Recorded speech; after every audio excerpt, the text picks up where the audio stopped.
Entonces, con el objetivo de mirar uno de los elementos que nos interesa considerar hoy, que tiene que ver con la energía de un electrón en un medio material, por ejemplo, en un potencial periódico, antes de ver eso es importante revisar el concepto de simetría.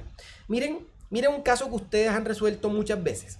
Supongan que tienen una carga puntual. Yo pongo una carga puntual Q. Y supongan que yo digo, quiero calcular el campo eléctrico a una cierta distancia. Entonces pongo aquí la distancia en esa posición. Entonces yo llego y le trazo el vector y digo, en esa posición, que es una posición específica, yo digo que quiero calcular el campo eléctrico.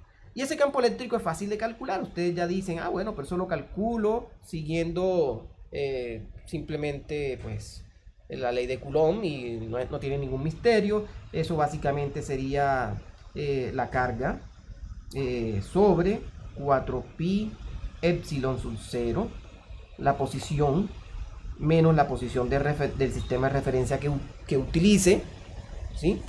Esto va al cuadrado y aquí tengo un vector unitario en dirección radial. Y eso es todo. Y ahí tengo definido básicamente el campo eléctrico. En ese punto de acá.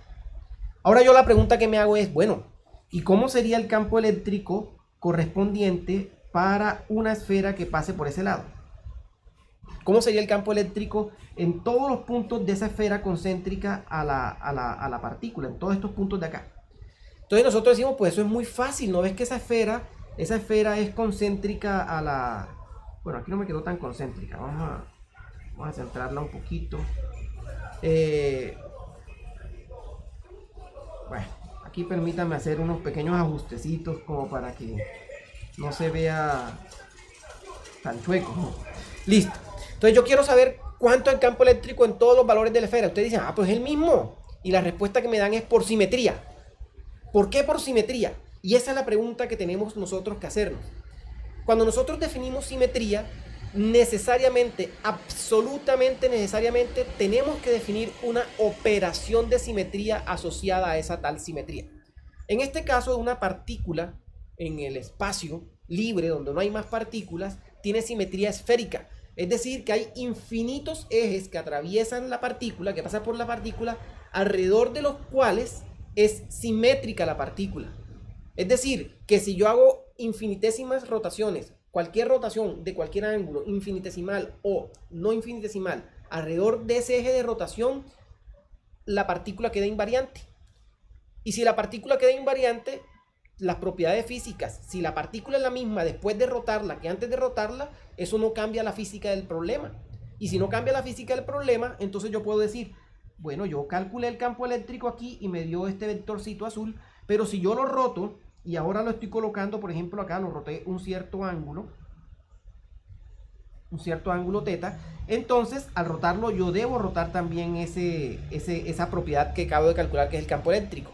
Y si yo repito eso para todos los infinitesimos de ángulo de todos los ejes posibles que atraviesan por la partícula, tendría el campo eléctrico de una partícula. ¿Cómo lo obtuve? Aplicándole la operación de simetría, las operaciones de simetría asociadas a esa partícula. ¿Y cuáles son las operaciones de simetría asociadas a esa partícula? Las operaciones de simetría que me mantienen la partícula invariante. Perdonen que me esté haciendo preguntas y me las esté respondiendo yo mismo. Es con el objetivo de tratar de mostrarles el caso. Me estoy preguntando a mí mismo, bueno, en este caso, cuando tengo estas operaciones de simetría, si es un sistema más complejo, ¿cómo yo podría aplicarlas? La respuesta es la misma.